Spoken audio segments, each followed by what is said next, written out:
Okay. All right. Here we go.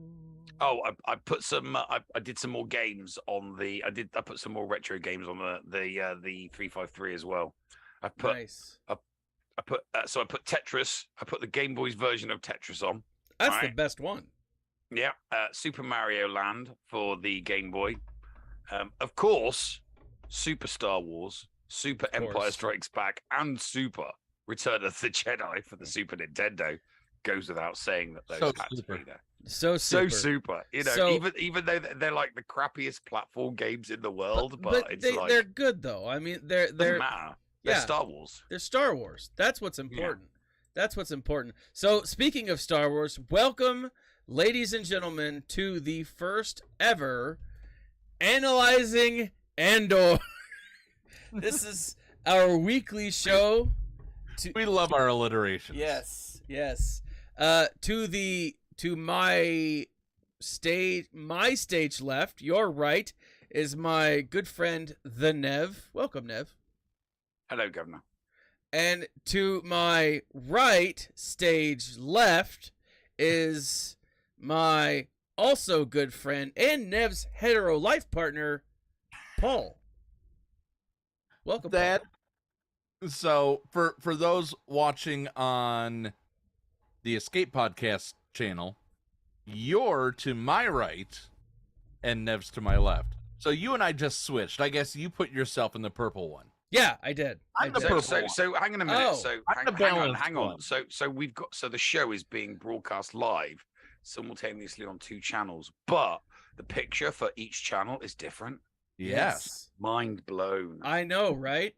I know. Okay, this is freaking me out because I'm looking at it on Twitch and it looks different to how it looks. As it should. On your channel. Mine looks professional. You want to know? It definitely looks better on our channel. Mine never looks professional. It just looks better on our channel, mate. No one comes to my channel for professionalism. No one. They come for the cold, hard, raw truth of whatever. So this is our weekly show. The idea behind this is we are going to review the last episode, the previous week's episode, the day before the next episode comes out. The idea behind this is we want to prevent spoilers, right? This gives anyone who joins us, who comes to us, an opportunity to like have watched the episode, to be ready to come talk about what they saw, what they liked, what they disliked, everything, right? So here we are. This week we got 3 episodes. We essentially got Act 1 of what I think is going to be a 4-act play, right? There's 12 total, and potentially, it depends on where they go with this next episode, but potentially we got the first story arc of Andor, and we got where he is in the moment of the starting of the show, right? Yeah. 5 years. If you were a complete noob to Star Wars, you wouldn't have a clue what was going on. I don't know. If you were a complete noob to Star Wars and you started with Andor, I think what you would see is a main character who's down on his luck, maybe a little shady, right? Definitely a little shady, who has done some, I don't know, criminal things, dangerous things, dodgy things, dodgy. I like that. Dodgy I like things. Dodgy things. Yes. He's clearly. I mean, he's a con man. He is a con man. He's a con man.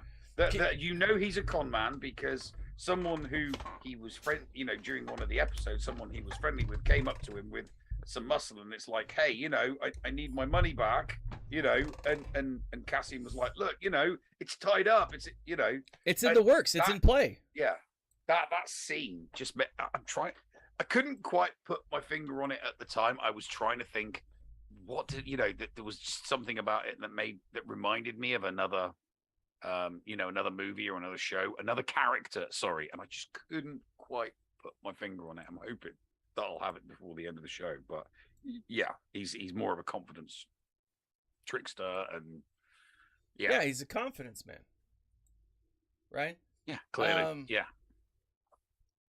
Oh, but it's not. But to the to the general point, I was saying, I just it's slow.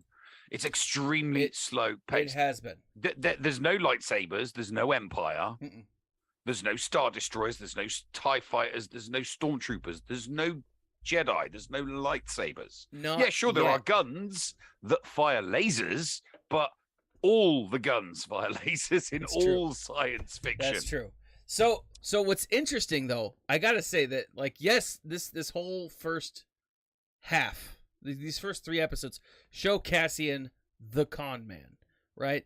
I have got to tell you that, like, one of the things that I loved about this episode, these 3 episodes, was the dialogue. I actually today that's all there was. That is all there was. True, but today I actually took a moment from the episode and I showed it to my students because we were talking about dialogue in my creative writing class, and I was like, "This is how it's done, right?" And it's the back in the first episode. It's in the first episode. It's the back and forth with Cassian and Brazos. It's the guy who's Brasso, yeah. So it's the guy who's looking for his alibi moment, right? So Cassian walks up to him and he's like, "Hey, what's going on? How was your night?" And then this back and forth kind of ensues, and Cassian, without coming right out and saying I need an alibi, says this is what actually happened. And then Brazos realizes without actually coming out and saying it. And it's a really clever back and forth. And it was funny because it was only a minute, maybe 45 seconds of dialogue, and it is really effective at showing who Cassian is and who some of these other characters are. Now, with this being a 3-part episode, do we want to just go ahead and kind of like branch them all together, because it is one arc? Otherwise, we'd be here for 3 hours. Exactly. We average an hour an episode. Let's just talk about the entire Andor movie that was released, because that's what it was. This is Andor movie 1. And so what was interesting is we have Andor present tense and Andor past tense, right? It's a lot like how the Star Wars books are written lately. Yeah, it's a lot like how the Star Wars books are written lately. You get this back and forth between what's coming now and what's happening in the past. And to be completely honest, had they shown this anywhere other than a 3-part story arc, I would have been a little frustrated with the flashbacks. But because they released them all at the same time, I feel like I could follow them a little easier, and they weren't so random, right? I'm curious to know if they're going to be using flashbacks as we move forward. Yeah, I did. That's the one. It was the one thing that I kind of didn't like. Mm-hmm. I don't think it was necessary. I really don't think it was necessary. I think the flashbacks were completely unnecessary. I really, really do think that Yeah. I mean, after 3 episodes, I'm looking at the flashbacks and I'm thinking to myself, okay, what was the point? We've established he has a relationship with his sister that he's looking for. You don't need to keep flashing us back to when they're kids to further make us understand, yes, he has a relationship with his sister. So the flashbacks kind of here's the thing, weren't necessary. They could have done more, present day dialogue, a more present day furthering along of the narrative and the story than wasting our time with the flashbacks. Same thing happened with Mando. We got those flashbacks initially, and we're like, okay, well, right, this is why he hates droids. And once the penny dropped, it's like, okay, so after 3 flashbacks to that point, we stopped getting them. because the penny had dropped by the third flashback. The penny had dropped. It's like, right, it's the childhood trauma of the droids attacking him and his parents and blah blah, and we got a little bit more each time. These flashbacks, it wasn't so much a little bit more each time. It was just the same thing for, ship crashes, let's go in. Yes, I think it could have been left out, and they could have done more present day dialogue. I think more present day dialogue would have been better in these first 3 episodes than the flashbacks. Yeah. Now, I still think maybe they should have done the flashbacks, but put them all into one. So, like the mother figure of Cassian that we see, like, she was like, remember when I found you on this planet? Yeah. And the flashback had played all through it. Yeah. Yes. Instead of chopped up. That could have assisted. Yeah, I don't know, for pacing though, it did. I don't know, it did make it go a little slower. I want to say that it helped being bite-sizable enough that it wasn't a huge problem, but it was pretty. I don't know. It didn't pull me out because of where the flashbacks took place, but at the same time, as you guys are talking about, I think you're right. I think they probably could have cut it down. They probably could have consolidated it somehow. Now, one of the things I do want to, before we jump too far, I want to say something. This is 5 years BBY. Okay. Yeah. Let me just tell you right now what is also going on in canon. Okay? 5 years BBY.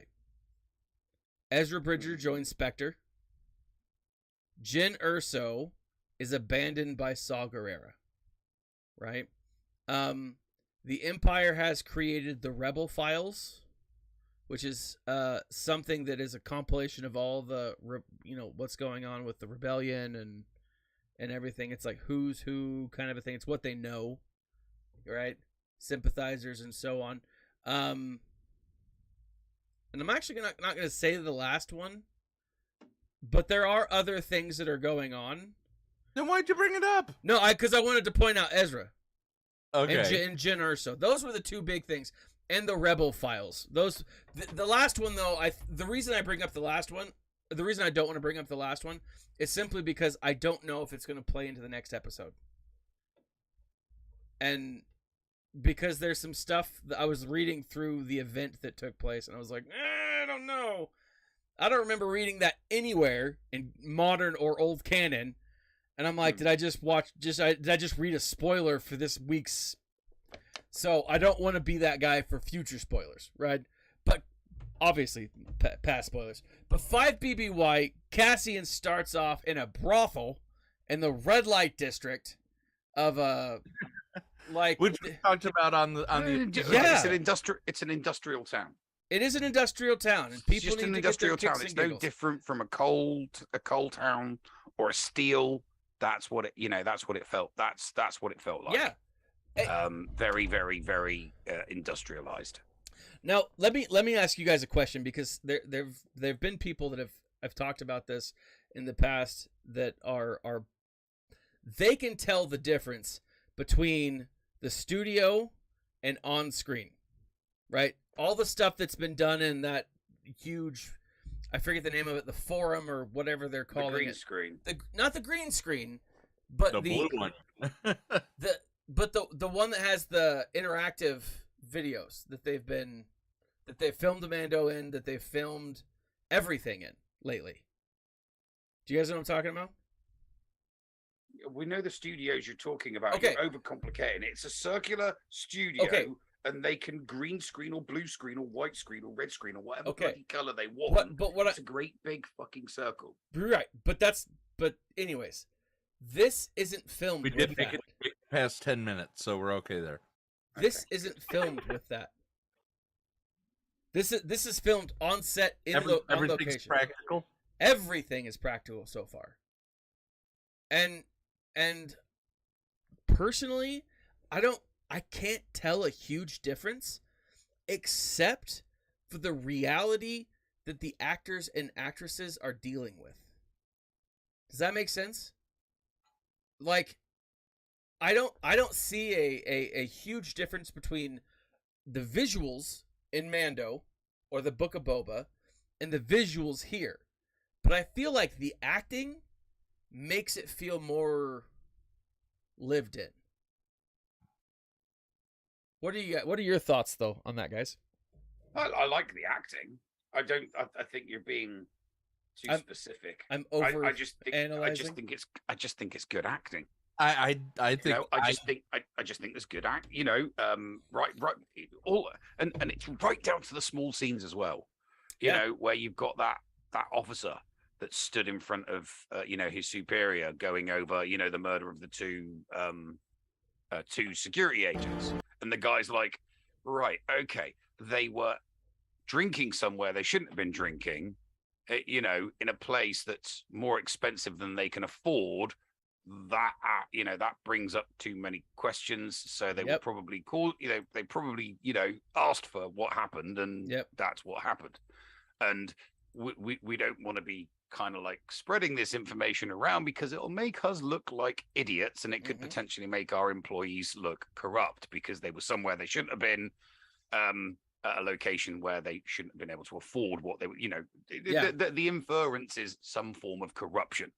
And obviously this guy at the top's like, yeah, we don't want to do that, and this other guy's like, no, you know, the murder of an employee should be taken seriously no matter what the circumstances. And then you know, he brings then he gets the units involved, and as you know, for them it's a matter of pride. It's like, if we can't keep our own backyards square, the Empire's just going to come in and take over, and you know, and then we'll be under the boot, under the thumb, under, you know, some oppressive, you know, administrator sort of thing. So for them, it's about pride and dealing with that. But for, you know, we look at it and think, well, no, maybe not. But those like I said, there's these little bits here and there. The acting is, it's awesome. Yeah, it's better. It's, don't get me, it's still painfully slow, but the speed kind of, I don't know, it's giving it more of an espionage feel. Yeah, it does. I'm not getting an adventure feel from this. I'm getting, like, you know, James Bond espionage. I've got to be slow type and thing. prodding. Father Taylor on the Escape Podcast channel says it's not a green screen. I believe it's called The Volume, which is a series of screens playing actual video backgrounds. It plays the background at different angles based on the camera recording. It also provides actual lighting effects to the background in real time. So, the point I was bringing up is it's not simply a green screen, right? George Lucas did green screen and green props with 1, 2, and 3. This is an entirely new, advanced concept, but people are still saying that they can tell the difference, right? And that's my point. Because they're spending so much time in each location, it feels lived in, right? And I love that. I love that in a way that I haven't really appreciated, I think, in many of the other things. I've loved everything that we've come across so far, but this has been some of my favorite stuff, hands down. Yeah, I'm just keeping my fingers crossed and touching wood that they don't screw up the payout. Yeah, because at the moment it's slow, right? Yep. And I haven't watched it. I have not watched it myself, because I don't want to. But I have heard some people say it is on par with the speed of the story and the narrative of the Rings of Power. Apparently that's slow as well. Yeah. So this it's a slow burn story, but which is good and it's great. You can have that slow.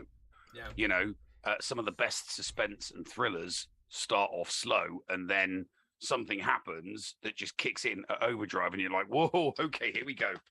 Let's sit back and enjoy the ride, sort of thing. That's the kind of, you know, I'm hoping that there's some kind of initial mid-season payoff, you know, for all of this slow narrative that, you know, kicks the show into overdrive. I just hope it, you know, it's not too many more episodes.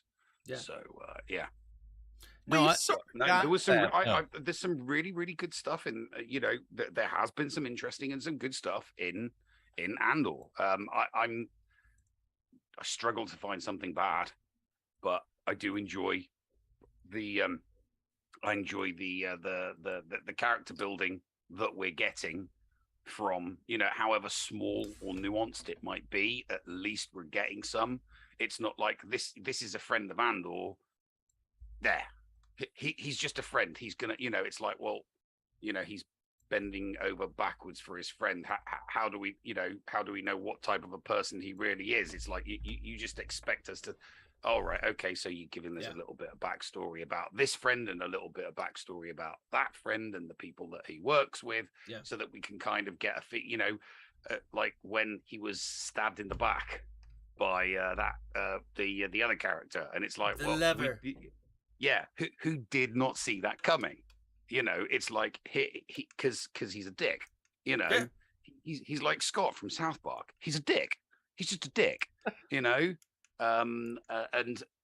He even though he's seen, and the scenes, you see him and he sees his girlfriend and Andor talking in the background, and it's like you can clearly see that it never, it's platonic. There's nothing, and so that he's got nothing to be jealous of, but he is. And it's like, you're gonna do it, aren't you? You're gonna be a dick, Scott, and you're gonna grass him up to the security forces, or so, and then and then it happens, and you're like, okay, yeah, we saw that coming. We can all agree that Tim sucks. Tim sucks. Yeah. Tim sucks. Yeah. Tim sucks. But Tim, nice but dim. Yeah. For me, all of this is fine. It's all well and good, but in this whole 3-episode arc, we were given the best parts in the preview that they showed for Disney Day. Yeah. We really were given the best part of the entire episode arc. Yeah. No, I 100% agree. So it's the whole story is, like you guys have said, episode 1 kind of plods along, right? There's some growth, some background. It's the murder, and somebody come help me find safety. Yeah, exactly. Episode 2 is, all right, now I'm on the hunt, or I'm being hunted, and I need to make this connection. The connection gets made, and I think this is Andor's ex-wife. I'm just throwing that out there. Biz or Mix or Sparky, I forget her name. Mix Colleen. Mix Colleen. I think this is his ex-wife. She has too much anger and hatred and love for Andor to be anything but a former lover. But what's interesting here is, though, she makes the play, and it's not till episode 3 that we get any real action. Like, it starts off with some pretty heated moments. Granted, they're the red light district, so it should be heated, just hot and heavy. But with you don't get anything else until episode 4. You could say that it's incredibly, I don't know, placid. Flaccid could work as far as like storyline. It just straight. I'm sorry, there's a lot of jokes in there, but do you know what I'm saying? Like, does that make sense? You thought long and hard about that one, didn't you? I did think long and hard. I can't think of anything off the top of my head. I'm not that good.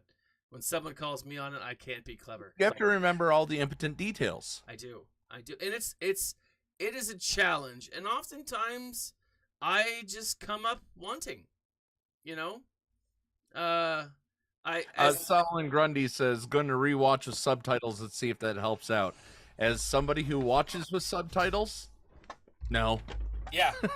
I went back and rewatched quite a few of bits and pieces with subtitles. Again, today I was looking at dialogue, talking about dialogue in class, so I got to use this.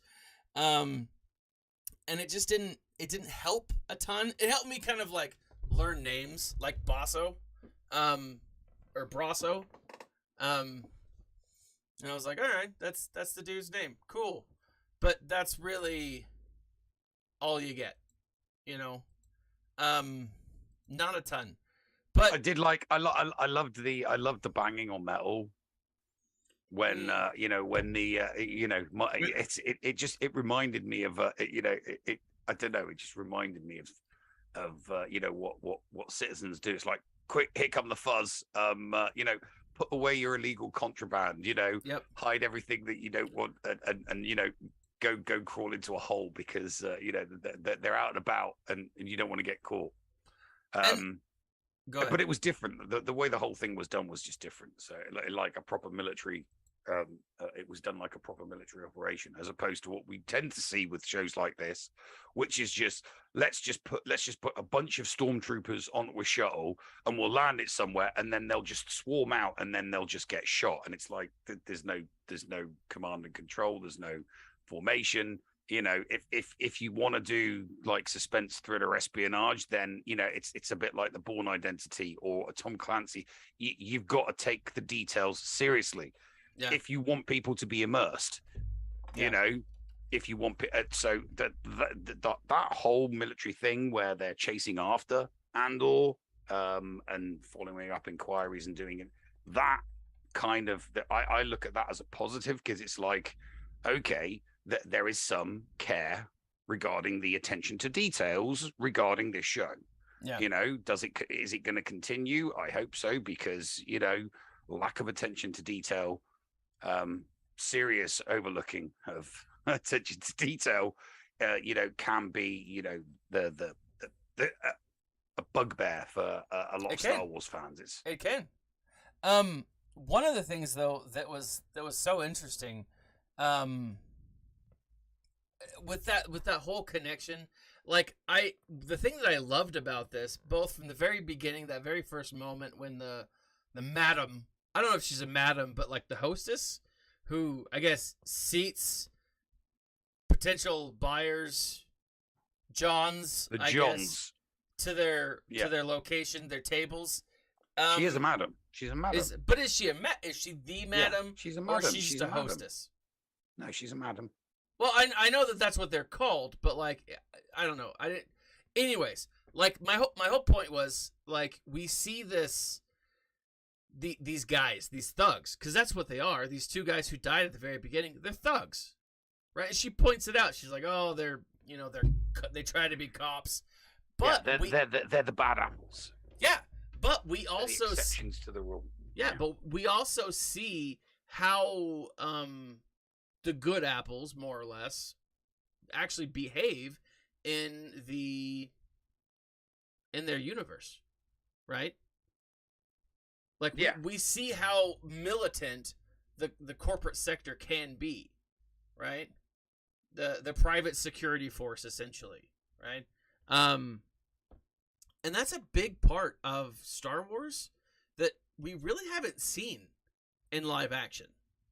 You know, we've seen stormtroopers, we've seen rebels, we've seen separatists, we've seen a lot of like the actual militaries, even like the paramilitaries. Even in the extended universe, all planets had their own security forces. Yeah, because when you're reading about, like, you know, when something kicks off on some weird planet, it's the security forces for that planet that deal with the situation as it occurs. Yeah, and what's happening in Andor is no different from the books.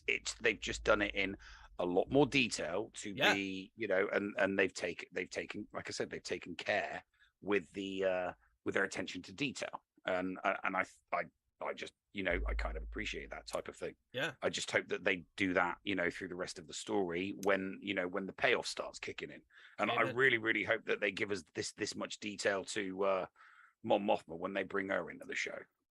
Yes. They bloody better. I'll be so pissed I will be so annoyed if they do not do Mon Mothma justice. So they have without going into it, they have released the trailer for tomorrow, and I think they're going to.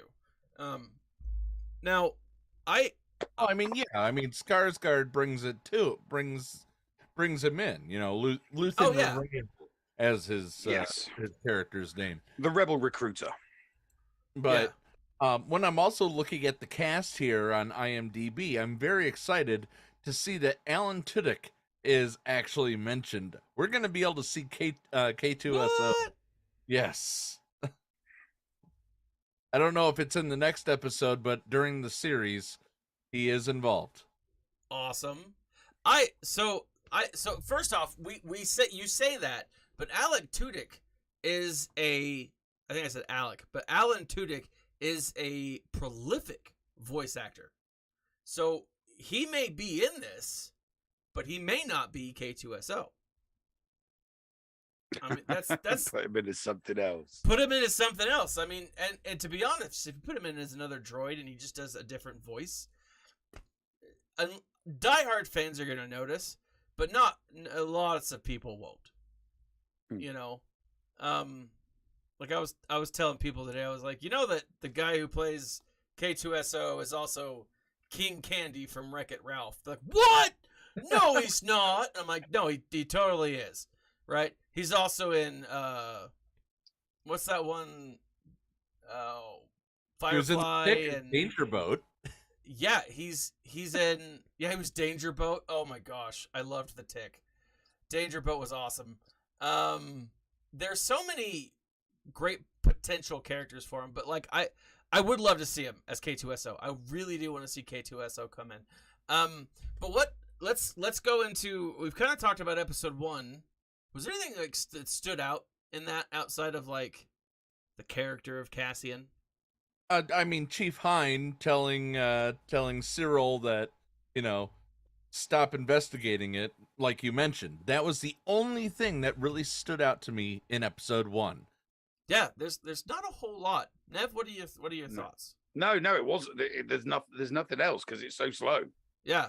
So it's like literally that, you know, each episode was slow. So, you know, it's very, very hard to be like excited about any one particular episode because it's so slow. You know, that doesn't, you know, just because something is slow does not make something inherently bad. Correct. Okay. It doesn't. All right. For God's sakes, Breaking Bad takes 7 episodes before you. I mean, I remember watching Breaking Bad, thinking the first 4 episodes, I'm like, what is everyone going on about? Same. There's nothing. What is it? He's a teacher. What's you know? So it's like, stick with it. Just stick with it. It's a bit like telling somebody to not bother watching all of season 1 of Parks and Recreation, because if they watch season 1, they'll hate it to season 2. They won't. I tell people skip season 1. You don't need to know anything. Yeah. Dexter was exactly the same. Dexter, you needed a good 4 or 5 episodes before it kicked in, because you're like, I don't get it. Is he the good guy? Is he the bad guy? What's the deal? So this, like other shows that have been good, I'm not saying that the show's going to be good. I'm simply saying that it's not bad. It's just slow. Yeah, you know, it's just slow. And you know, that if they wanna grip people, what they want is they want to pay out mid-season, and then they want a big payout at the end of the season. And then what's going to happen is people are going to say, "Oh, it's a slow show, binge watch it." Mm-hmm. And nobody that watches it is then going to binge watch it, and they're going to be like, "Oh yeah, that was really," because for them it's not slow. They're watching it like a movie. Yeah, exactly. You know? Then they'll watch it. If you watch it like a movie and not a TV show, all of this, you know, all the episodes back to back, it might not be so slow. It's not. Yes, it will still be slow, but you won't care, because as you get to the end of episode 3 and 4's there, and then 5's there, and then, you know, that's why I binge watched every season of Cobra Kai, because it's just so much better to watch each episode one after the other, and you get to the end of the season and you're like, shit, I gotta wait 12 months for another season. So that's the thing. So we get to episode 2. One of the things that stuck out to me is the relationship between so first off, outside of the slowness, episode 1 did something we haven't seen before. Okay? Episode 2 did something. A good guy killing somebody? Not just that, he killed him in a brothel, or near a brothel, right? Like, this is a different type of Star Wars, right? This is what the books are. This is what the video games are. This is the gritty underbelly of Star Wars that I think people have been wanting to see, but it's still. I don't want to say. What are you going on about? We've had situations like that in Star Wars before. What? Live action TV? Live action Star Wars, yeah. Where? going somewhere solo, he may only take your ship, over my dead body. Jabba might prefer it that way. Bang. Solo. I'm talking more about he's talking. the He's talking with him. He's talking with him. I'm All talking, of a sudden, boom! He's killed. Yeah, we know that he kills him, right? For those of you who don't know, because now I have to say it out loud, he's talking about Greedo. But I just had to confirm that to myself. It's the Bourne Identity waking up on a park bench and being bugged by two German police officers who he then kicks their ass without realizing it and doesn't particularly. It's like, oh crap, I shouldn't have done that. Run away. I mean, run away. If I had a nickel for every time I woke up in Germany and had to kill somebody on a park bench and accidentally had to hit a, and then somebody and then in Ubermensch fashion, the German police officers ask for the guy's papers. Yeah, papers. Papieren. Yeah. And then it's like Jason Bourne responds to them in German with that. It's like, I don't have my what? Huh? Yeah. Did I just speak German? Yeah. Oh my god, I'm speaking. Oh crap! Like I'm speaking Fraser German from Bedazzled, where he's like, "Oh my god, I'm speaking French." All the subtitles are coming up on the screen. Yeah. So in episode 2, though, I don't know. To me, that's the scene where she walks in and it's like, "I want business," and the guy's like, do you want a drink?" And she's like, "Nope," and she heads straight for the bedroom. I'm like, whoa. To me, that's another thing that we haven't really seen in Star Wars yet. I mean, it's always implied. Right? It's always implied. And I'm coming at this from a very, G-rated perspective. Right? I was shocked by that. I was like, oh, all right. Lady knows what she wants. All right, go get it, you. And then 3... in episode 3, now this is kind of a big deal. This is kind of a big deal. This is one of the first times we've heard the word shit mentioned in Star Wars. I didn't even notice. Yeah. Yeah. It's during the battle, or right before the battle scene. Our guy, our what is his name? Sergeant. Oh. Sergeant Lin. Yeah, Sergeant Lin. Yeah. Is I just want to point out that all of the people getting slotted and killed, and that are in unit. That you have any idea how many British gangster movies these actors have been used in? Oh, totally. To me, it feels like a British gangster movie as well. That because not because of the fact they're all British, of what they've been, but they're all British and they've all been in gangster movies, like all of them. Every single one of them, they've all been in British gangster movies. Speaking of gangster movies, can I tell you how bad I want a tracksuit made of velour? I mean, because of Cassian? No, that's just a desire I've had for years. So tangent alert. Tangent alert. I want a tracksuit. You want a shell suit. You want a shell suit. Okay. Yeah. Anyways, so if anyone's listening, wife, it's now public. I want a tracksuit. I've been telling her for years, and she's like, "I'm not buying you a velour tracksuit." And I'm like, "Why the hell not? Because it's awesome." Anyways, in episode 2 is when we first see Skarsgård being all, I don't know, mysterious. He's on the way to meet his mark. He's acting like a character that knows he's going to survive the entire season.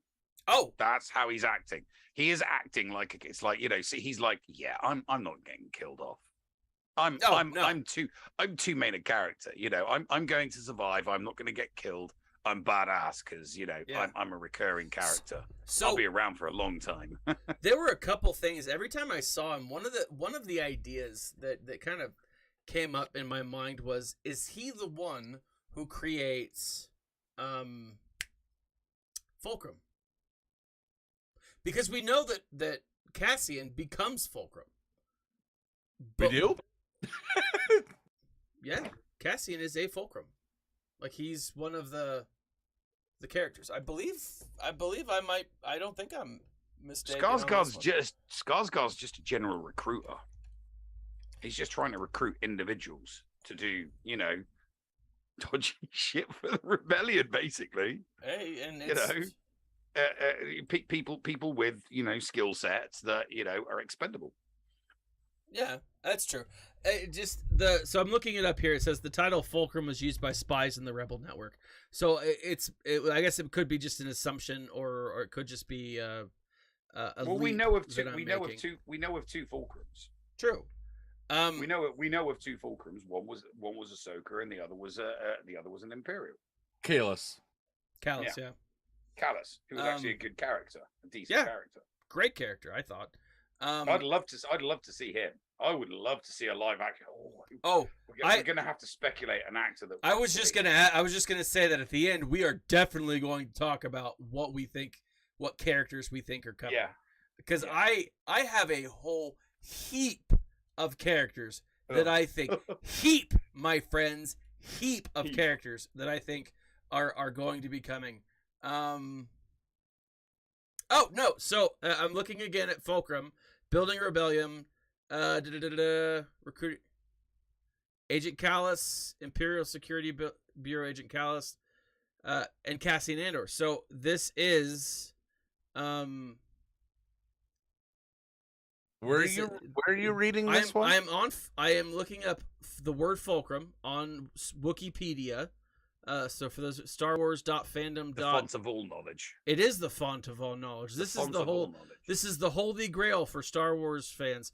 It says although Tana was presumed dead after her duel with Darth Vader on Malachor, her codename survived and was still used by several other rebel spies and operatives, including the disillusioned Imperial Security Bureau agent Alexander Kallus, and the Rebel Alliance recruiting agent Cassian Andor, another Rebel recruiting agent, former partisan Zosad Hozem, knew of the Fulcrum agents, and upon encountering fellow ex-partisan Jyn Erso, attempted to discern if she was aware of them. Right, so I want to say that the Zosad Hozem, I might be mistaken, but I think he might have been the one who was connected to Inferno Squadron. In the book, you and your Inferno Squadron connections. Dude, where the hell are they? Where is Inferno Squadron? Not in a TV show is where they are. Like you want a squadron rebel? He was in Catalyst. Yeah, Catalyst. That's the one. Fighting Tarkin. Yeah. You want a story, a TV show with Squadron, or what is it? Squadron of the Old New Republic. What was the one that got canceled? Anyways, Rogue Squadron. No. Well, Rogue Squadron got canceled, but there was another one called with the one that got shelved.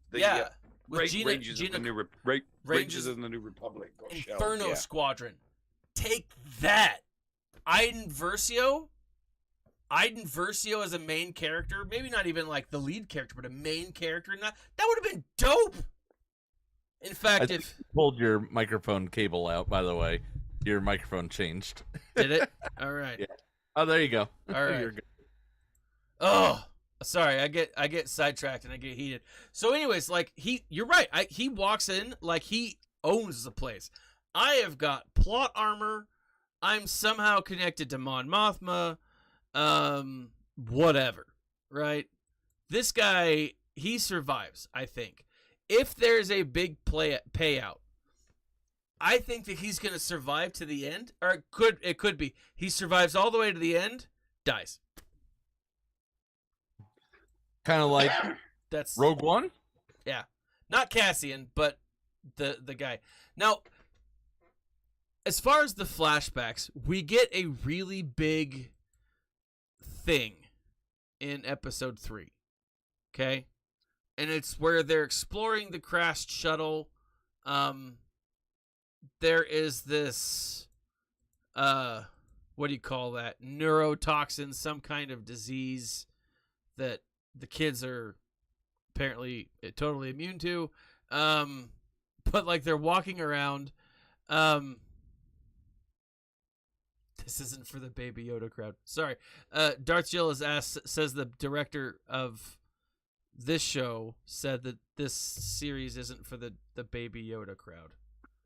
Probably not. No, It doesn't seem like it. The thing you got to remember is, and this was in the extended universe as well, there were lots of planets where space battles ensued in the lower atmosphere, with ships crashing down and laying waste to planets because of the various different toxins and the chemicals that the ships had on them. Just completely destroy. It's one of the the Nogri. Yeah. The Nogri's planet was basically destroyed because of a space battle that appeared above. Bunch of ships crashing down, totally destroyed the planet, screwed things up. And Vader steps in to help them out, as long as he helps them out, like being assassins and shit. So yeah. It's happened on multiple planets. It happened all the time during various different space battles. Ships crashing onto planets would make the areas where they crashed practically inhabitable. And cleanups would be required, but on those backwater planets, nothing happened. Unless they were represented in the Senate, or if they had some kind of power, that was it. They were ignored. So the plight of these kids on this planet, it's never going to be known, because nobody cares about kids, people acting like savages using darts and blow darts and so well, one of the things that's interesting though is this ship comes crashing down. Cassian goes aboard. There's a little fight. Major, lead girl gets shot in the face or somewhere. I don't know if it was the face, but probably not. She gets shot in the back. Whatever. I don't know. Chest or something. Being shot in the face sounds cooler. But as Mama Andor shows up with her hubby, her man, they're looking for different things. They're like, oh, there's a Republic gunship inbound, right? We've got to get out. They're not on a Republic ship. They're on a Separatist ship, right? This is, I don't know. I think this might be an interesting thing, because one of the points that Cassian makes throughout, I don't know, his time, is that back in the day, the Republic was just as bad as the Separatists. Yeah. Right? And they were. Right? They didn't care. We saw that during the Clone Wars. Yeah. They didn't care. I mean, I had to point that out to you during the final season, where you've got Anakin with, you've got Gas with the clones, and it's like, oh, they're on your it's your fight. It's like, no, it isn't. You brought the fight to that group of people, and now they're all suffering because of you being an asshole and leading the enemy right to innocent people just who are planet dwellers, and that so because I remember watching that thinking that was a really, really shitty thing to do to those people. It was a really, really shitty thing to do to those people. So the Republic, unless the Republic can get something, they're not going to care. 9 times out of 10, they really, really aren't going to care. They're out for their own interests, and if people's interests don't align with them, then they'll somehow make people's alignment. It's the whole from a certain point of view. Yeah, you're the enemy. From my point of view, the Jedi are the bad. It's like, no, Anakin, but you could have got away with the Republic being the bad guys. Like Anakin, at this point, you've slaughtered a bunch of children. I mean. Yeah, you're clearly the bad guy. Yeah, you're definitely the bad guy. The Republic is the bad guy, and you're like the head bad guy for the Republic now. Yeah. So just because Palpatine said it's a galactic empire, do you think the trillions of people that live in the galaxy thought, oh, all of a sudden it's cool, it's not the Republic anymore, it's now called the Galactic? No, nobody knew shit. They just assumed it was the Republic, or they still thought it was Galactic Republic and Separatists. A user distributing swords does not make one. Yes. Some aquatic tart distributing swords is no foundation for a democratic government. There you go. Help! I'm being oppressed. The best part of the episodes, as I said, was already given to us in the preview that we got for Disney Day. Yep. It was the interaction between Luthen and Cassian. Yeah. Can I tell you how upset I was? I hadn't seen anything from this show outside of the trailers. And then I saw that promo, that like 8-minute promo. Right. Before I watched episode 1, 2, and 3. I was so upset. I was like, I really wanted to watch the show afterwards. But then after I watched 1, 2, and 3, I was like, man, that's it. It's over. I was a little mad. Just a teensy bit. Okay. So, go ahead, Paul. What were you gonna say? But we had a lot of the really cool action sequences, and as Nev was talking about, you had the uprising of the citizens that were banging on the metal. Yeah. No, it's just letting everybody know. It's just a warning, you know. Prisoners do it in jail, you know. Yeah. When Shawshank Redemption. You know, the guards are out. It's tossing cells. Somebody gives the guy mopping the floor. Heads up, tossing cells. Heads up, the tossing cells. You know, there's always some way that they'll communicate. So it's not like, oh, let's get up and fight. It's a warning sign. Go Put your hide. stuff away. Hide your stash. Hide yourself. Hide your kids. Hide your wives. Yeah. Hide your husband. Hide your husbands. Because they're arresting everybody out there. Because something's about to go down with the man, and you don't want, if you don't want to be around, then don't be. So that whole thing, I think that whole sequence, that whole story, that whole narrative. I mean, that officer is clearly an Imperial, an ISB wannabe. Oh yeah, clearly he is an ISB wannabe. Yeah, I think the only reason why we're getting him so early is because that's what's going to happen. Oh yeah, I do genuinely think that's what's going to happen. He is going to sell out all of his comrades so that he can get into the Imperial ISB. Yeah, I think you're right. I think you're absolutely right. One of the things that I'm really excited for is this interaction with the ISB. But before I get into that, is there anything you guys want to talk about before we move on to maybe some predictions? I think the Fulcrum. I think Agent Callus. Because he's got the whole hair, because he's got that sculpted beard going on. You need an actor that can naturally pull something like that off. Yeah. Right. So I'm trying to think of actors that can pull off cool-looking beards, And the thing is, the beauty is, Disney already has a couple of them on contract.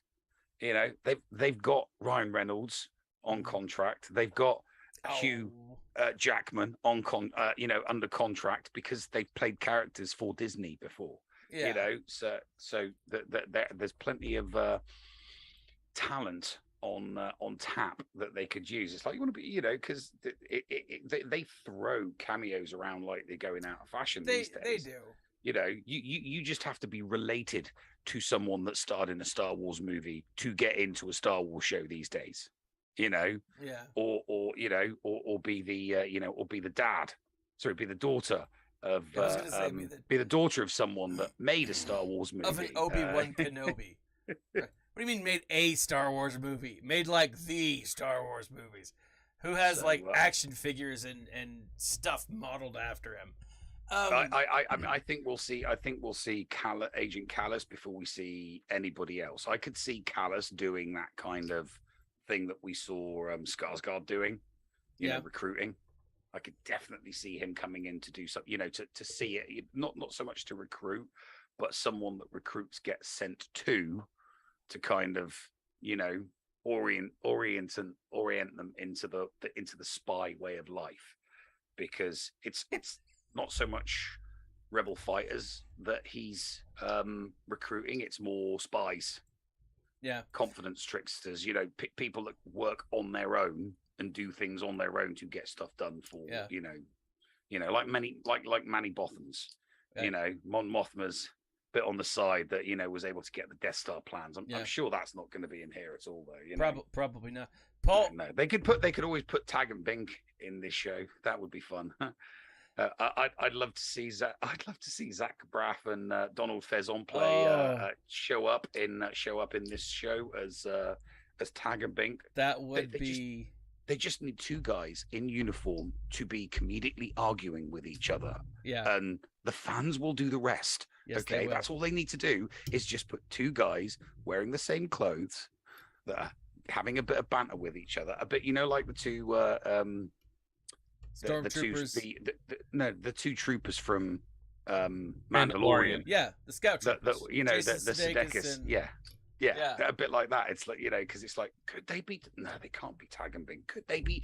Could they be that? You know, it just gives Star Wars fans what they want. You know, something to, you know, make a conspiracy theory. Yeah. So, Dickie Darkside over on our channel says, Paul, are you callous, but you just can't say it because you're under an NDA?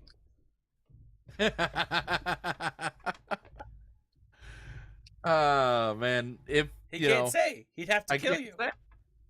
Exactly. Right? Now, I will point out, if this is 5 BBY, Callus wouldn't come in this season unless they jump forward in time. Because this is right when Ezra joins the Spectre crew, which means that Callus won't have the interaction between him and Zeb till what, season 2? Callus is still ISB. Yeah, he's still hardcore ISB at this point. He is still hardcore ISB at this point. Yeah, big stuff. So they could bring him in. They could bring him in as ISB. Yeah, that would be amusing. Yeah, I agree. I mean, we'll instantly know who he is because it'll be an ISB agent with that beard. Oh yeah, Callus has in the anime. So, you know, anyone they bring in, we're instantly going to know. We just maybe we don't know on Is there anything on IMDb? No, not yet. Callus? No, not yet. Never now mind. I gotta say. So speaking of the IMDb, the ISB, there's a lot of potential here. I gotta say, one of my big hopes, even if we get just a brief glimpse, and I think we very well could get a glimpse, Wolf Yularen. I really want to see Admiral Yularen, who is now Captain Yularen. I can't remember what his name or his rank is when he joins the ISB, but like he's like one of the main dudes. And so I'm really hoping that we see him in this. That is, I don't know. That is a huge hope. And like we saw him in Thrawn. That's the other thing that I hope that we at least get a mention of with this, is because now Thrawn is active in, like, he's active in the Empire. Yeah, but he's in the unknown regions. No, he's in the unknown regions this entire time. No, he's not. Not in modern canon. Not in modern canon. He is. He doesn't come. He's doing stuff in the unknown regions now, and for at least another 10 years. Paul, back me up here. Now, in canon, old G canon, yes, he's in the unknown regions. But in modern canon, he hasn't even shown up to the Thal yet. Like, he's out chasing right now, if I'm not mistaken, he is out chasing someone who potentially works with the rebellion. Not officially, but he has connections with, like, he's a smuggler, he's a pirate, he's kind of like a bad dude. Night Swan, I believe the name is. But he's out chasing this guy, and who Thrawn later finds. Who Thrawn later finds. Right. Nighthawk.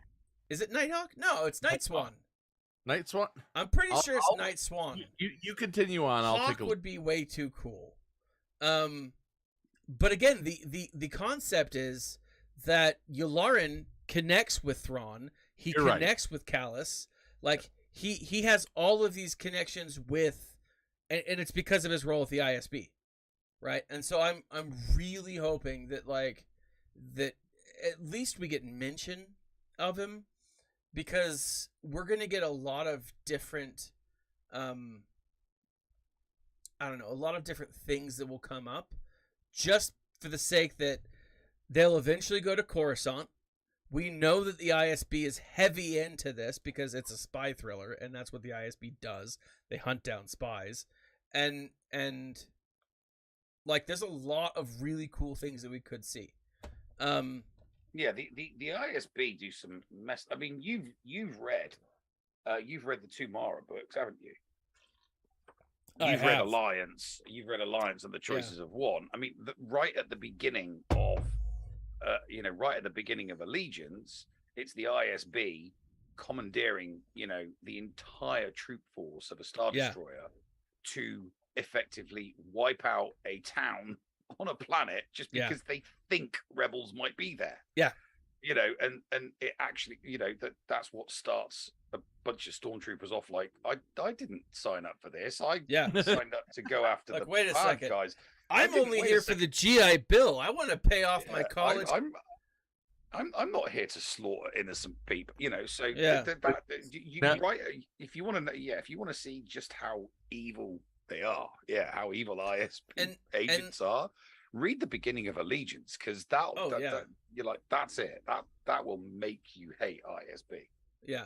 And obviously Gideon as well. Obviously, Gideon was a good bad guy. Obviously, ex ISB before the fall of the Empire. Yeah, so Neville Signy, also known as Night Swan. Night Swan interaction with Thrawn in the new canon. Yes. So you're right. Like in OG canon, I think I mean, not even I think he's out there in the unknown regions. Excuse me. What was that? You think? Did Thaddeus just question my knowledge on the extended universe, Paul? No, I just said I think you're right. Okay, that's better. Right? That's better. Like, but again, I will point out that there is a time in modern canon, or in Legends material, where Thrawn does show up. He is brought into the fold, and that has to be before the Battle of Yavin, because Thrawn is a Grand Admiral after the Battle of Yavin, right? Because he was Grand Admiral before the Battle of Yavin. Meaning, no, he wasn't. In this canon, yes. Even in new canon, he's still only what? He was Grand Admiral Thrawn. He was Grand Admiral Thrawn before the whole Ezra thing. Yeah. In new canon. But what I'm saying is, before, he had to have been a Grand Admiral as he's out hunting down bad guys in the Outer Rim, right? In old canon, right? Palpatine didn't die and just immediately he's like, well, I'm Grand Admiral now. I mean, that's not... He wasn't one of those guys that did that. There were people that did that. Thrawn wouldn't have needed to do that. In fact, in the old canon, Thrawn. I mean, around the time he was I think he was like a lieutenant captain or a lieutenant commander. I mean, he had a ship. He didn't have the Chimera, but he did have a ship. Yeah, he had like a fleet, because it's like, he's an alien. It's like go to the unknown regions and make sure that nothing comes in that can cause any problems for us, sort of thing. He becomes a Grand Admiral because of Night Swan's death. Oh, that's right. That's all I'm gonna say. I'm not gonna spoil anything there. That's right. Anyways, I think that there's a lot of potential with just the connections to the ISB that we'll see. That we'll see things. We'll see specifics, characters pop up. I think the fact that we're going to be on Coruscant and we will see some of Mon Mothma, I think it's very possible that we're going to see Mas Amedda because he was a major player when Palpatine was like not in hiding, but like Palpatine didn't show his face a lot, right? And when he did, he was always like essentially the CGI Palpatine, right? To like make him look normal again. So in activities and parties, you saw people like Masameda or Sly Moore, or right, his Sly something. Just don't want cameos for the sake of cameos. No, I don't either. But like in a diplomatic situation, in like when you're dealing with the Senate, having someone like Masameda show up would make total sense. Now, here's the thing. They have said, and by they I mean Tony Gilroy, is that his name? The director? Tony Gilroy said that there are roughly, I want to say it was like 24 to 30 major characters that show up in this season. And if that's the case, we've seen 7, maybe 8 so far. And I think that would be pushing it, right? Assuming, and I was like, when I say major, when I first heard that, and I saw this like love interest who's like, oh, I don't trust my lady because whatever, and then he gets shot. You know, I was like, well, he probably wasn't a major character. I don't know. I just think there's a lot more potential for major characters to show up. Yes, there is. So, because of the time, because of the time period, 5 BBY does open up the door for a lot of characters to be introduced to live action, definitely, or reintroduced with a new actor or actress. Absolutely, we'll just have to see how things go. We really will. Absolutely. As long as they don't do anything stupid like throw in R2 and C3PO or Jimmy Smits. What about Dr. Evazan? Like, okay, please. So you're going to throw this character in and force some plot direction change? Thanks for that. Jimmy Smits? What? You're not okay with Jimmy Smits showing up? Huh? Dude, Jimmy Smits is like, he's there. He's in the middle of it. He's a senator. Who's Mon Mothma? Mon Mothma's a senator. They've got to be connected. Jimmy Smits. Why do they have to be? Why do they? Because it was Jimmy immediately. No, not immediately. I don't think they should just line up all cameos and be like, "Hey, look at me!" Right? I don't think we should see Jar Jar Binks anytime soon. But like Senator Binks. My apologies. But Jar Jar. My gosh. Senator Organa, Senator Mothma, and friggin' Padme were 3 of the major folks that, I don't know, were part of it. Now, that's a bit myopic of you, isn't it? What do you mean myopic? There were thousands of star systems in the Republic. You think that those 3 senators did it all? Of course not. Thousands of senators? Of course not. Of course not. But there is a scene. There is a scene with those 3 senators and 3 other senators talking about the danger of Palpatine becoming the Supreme Chancellor, right? Like, there's a scene in there in episode 3 where it's like, hey, we just, I mean, this is okay, but we need to be careful that this isn't, for good. Yeah, right? Can we have E.T.? I don't mind a cameo from E.T. That would be cool. That would be cool. I'm pretty sure that they were all exterminated. From that a cameo from that species would be very, very cool. Yeah. Oh, what was I gonna say? The guy who looks like Ram Koda, no, like, go back if you know who Ram Koda is. then go back and look at that episode and that clip in episode 3. He looks just like Rom Koda. He does. It's like he's got the man bun and everything. I've looked him up. It's not him, but we are 10 minutes we're over. We're already 10 minutes over. Okay, So let's okay. Paul, do you have any characters that you think will come or characters that you want to show up? Besides Hondo. you know that I love Hondo still. By the way, since we're at the end, I'm able to say this. We're currently at 2,498 days since the beginning of Galaxy of Heroes. 2 more days and it'll be 2,500 days without Hondo. Oh, that's harsh. So Thursday marks the 2,500th day of no Hondo. That's sad. That's just sad. I as I saw, I'd love to see K2SO. I'd love to see where Saw Gerrera starts to fit in. So I would love to see possibly a flash forward to see him now, or yeah, those are the 2 characters, known characters.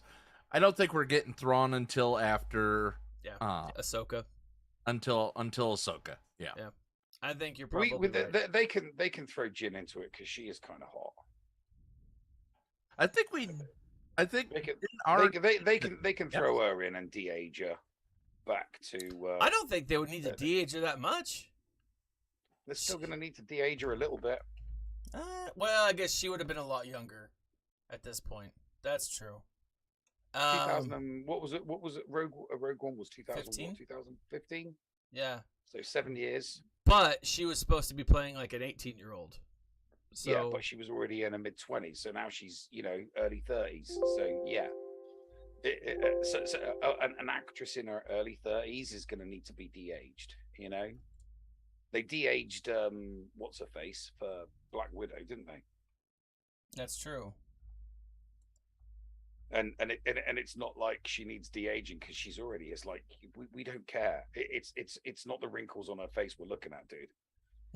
So to the people at the MCU doing the special effects and getting rid of those wrinkles, it's the wrinkles on her face ain't what we're looking at. Yeah, it's her hair. It's her hair. And her beautiful eyes that we're looking at. Not her butt and her boobs. Nope. We're not looking at that. We're not looking at that. We don't care about that. They can firm it up with CGI all they like. Not looking at the butts and the boob. All right. Overall score for the first 3 episodes. Nev, start us off. What are we doing it out of? That's a good question. What are we doing this out of? What was we could that he was trying to sell? Cryotex, I believe. It was a cryotech, and they were very expensive. I was about to say we could we could just totally do the let's do the YouTube method. Like or dislike, but if we dislike it, nobody gets to see. So you only get to see positive affirmation. You only get to see the thumbs up. Yeah. So if you dislike it, do we just cut your video? If you dislike it, you censor me. You just get rid of me. Untraceable mint inbox NS9 Starpath unit. How much out of 5 NS9 Starpath units? How many Starpath units do you give it? Oh my gosh! Oh, I'll give it 3.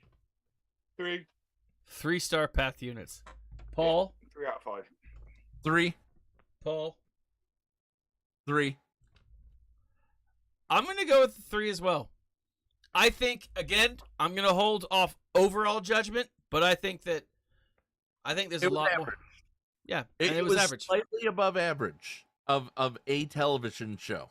Yeah, and I think part of that comes from the fact that it was Star Wars. Yeah, right. If this were any other show, if it wasn't Star Wars, somebody who's watched it all would have to tell me, no, stick with it.